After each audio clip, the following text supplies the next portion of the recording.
Magandang umaga mga ka-farmers. Simpleng almusal. Nagbabatero si Lexi. Oh, ayan. May granddaughter. Yeah.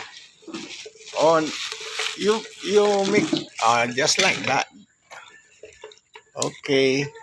Oh, simpleng almusal.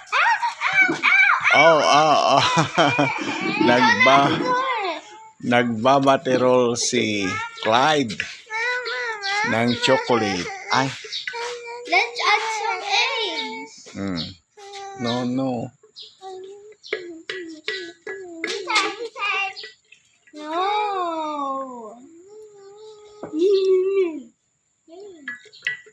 Yeah. Ito yung simpleng almusal lang dito sa loob ng Royal Cocoa Farm. Oh. Ang batero ni Lexi. Oh. Timpla mo na din. Wala masakit ito mami.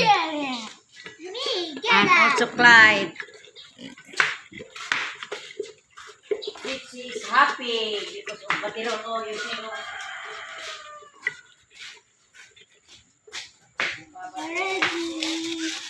Ready. Okay. You put in a glass. But this hata, you get it's this is hot. So you get tissue. Okay.